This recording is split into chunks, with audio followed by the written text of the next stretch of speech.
Hi, my name is Vanya Perez. And my name's Jeff Perez. My dad's name was Joseph Persico. He was born in 1930 in Gloversville, New York. He was from a very gregarious Southern Italian family in Naples. He never looked like he was a Southern Italian. He was very pale with light-colored eyes, but he grew up in a very poor family. They worked extremely hard, but he always felt like it was an uphill climb. He used to laugh. He would come home from school and the stream would be running red, or one day it's running blue, depending on what dye they had put in the leather shop that day. When they were making blue gloves, red gloves. He thought it was pretty, but it was the dye factory into the polluting water. the river. So, yeah, survived. Tough times. They were a tough immigrant family. Never had a lot of money. But when he took my mom and my sister and I to Italy, we met the family and they put on a feast for us. I mean, I think it was like 12 courses or something. Something ridiculous. Just when you think you can't eat another bite, they bring out the watermelon. Like they were trying to kill us. Kill you with kindness. And they brought out the jugs of wine and leather things that they had made at home. Everything was homemade. Everything was grown in gardens. And it was a pretty typical scene of what it was like for Italians who still lived there. Like most boys of his generation, he was very influenced by a couple of events that were the most important things to happen in his entire life. One was the Great Depression, and the other, of course, was World War II. When World War II broke out, it was the seminal event in my father's life. He decided he needed to be part of the war, and he attempted to join the war. He was turned away because he was 11. You know, he got caught up, of course, in the excitement of where the country's going to war and what this means and the great romance it sounds like to a child that, oh, we're going to go fight the bad guys and we're going to knock heads around. But it became very real for his family, of course, when they were going off to war. Most of the men folk were gone. That would play out that almost all the time he had 5 or 6 uncles in harm's way, either in the Pacific or in Europe. His big hero was FDR, president during the Depression who helped raise the country from the depths of the Depression. So those two intertwined events did lead to a lot of his written work later on in life. It started his love affair with history, and that's really where he found his mark, and telling Roosevelt's stories, Roosevelt's Secret War, Roosevelt's generals. He liked to tell the stories of the actual people who were doing these amazing things. And he was Nelson Rockefeller, the governor of New York, his speechwriter.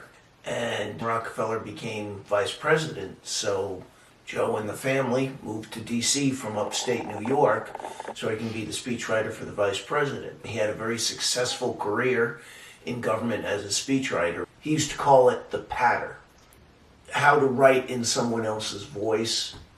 Everyone has their own rhythm of speaking. And when you're a speechwriter, you have to spend time with the person to learn what that patter is so you can recreate it in the speeches that he or she gives. But his passion was writing. And he made the choice with his wife, Vanya's mom, Sylvia, to leave government service and begin writing books. You know, when you're writing books, you know, until you're very successful at it, you're rolling the dice. You're hoping there's going to be a publisher that's going to pick it up. He was so talented that right from the start, his writing was very successful. And again, it was his passion, so he put everything into it. He always felt like you would work harder if you really enjoyed what you were doing and if it was important to you.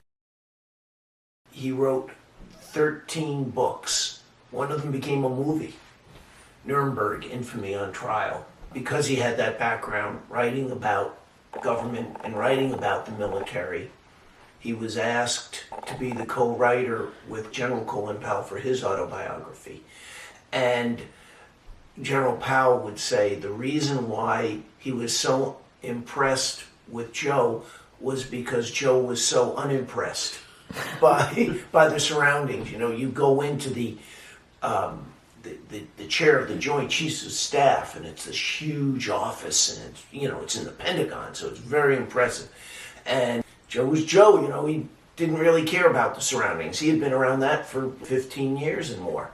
And then what they found out was Joe and General Powell both had similar surroundings. They both came from humble origins. Both were from New York. They worked hard, and when they had opportunities, they took them and reached great levels of success in their professions. And they made a great team together. My scribbler, my friend with admiration for a master writer and teacher, and with eternal thanks for our year together and our year ahead. Best, P.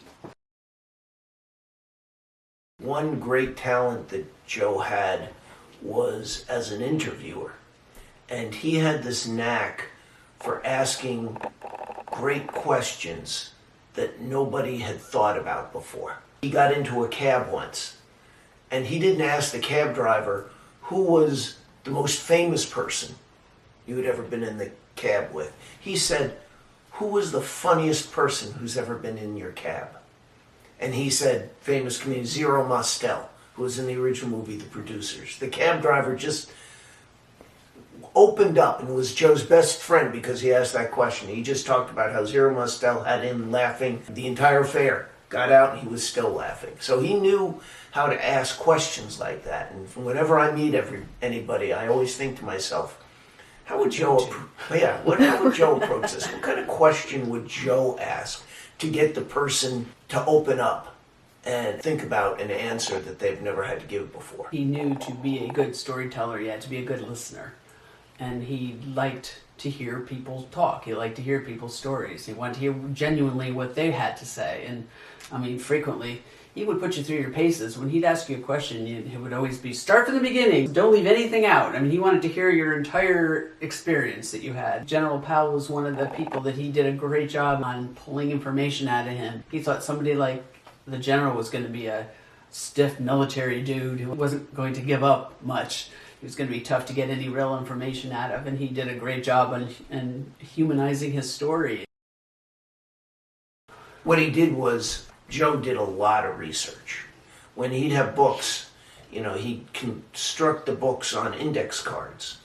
And when he had a box like this filled with index cards, he said, okay, when I have a box full, yeah, that's a book right there. That's the kind of detailed research he would do. So when he first interacted with General Powell, he had done all this research. So he wasn't just saying to General Powell, tell me about yourself. He'd say, okay, tell me about this, you went to college here, tell me about this experience, tell me about that experience. So it helped draw the story out. It's the relationship with General Powell that really put him in the position to have a role in the World War II Memorial. The World War II Memorial is two pavilions, the European front and the Pacific front. In the back is 4,000 stars that each represent 100 Americans who died during the war. One of these stars right there.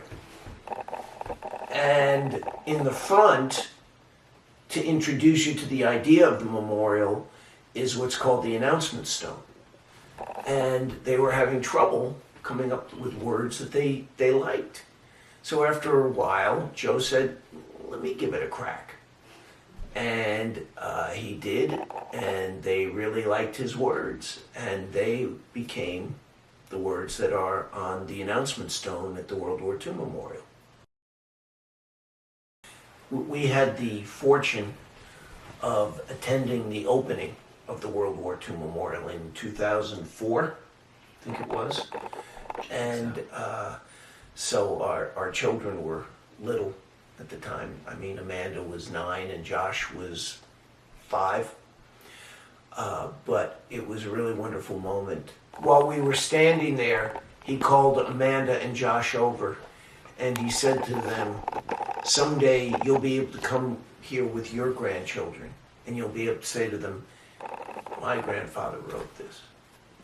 And he was so proud. He took great delight in seeing the World War II generation come back, and they were old, but they were jitterbugging, and they were celebrating. A lot of them were on walkers and oxygen, and it was a very overdue celebration of what they accomplished for the world. It meant a lot to him to be a part of it. With all those accomplishments, everything that he had written, books, what he was really most proud of are these 52 words that are in the announcement stuff. He understood that he wrote about history, but this is history, and that he could actually be a part of history, not just writing about it, was really special to him. I think his innovation was not just a sense of its importance, but literally its place in American history. That he put it in the context that it's between the Washington Memorial and the Lincoln Memorial. So it's part of the legacy of the country and the freedom and fighting for those values and principles to which we all aspire.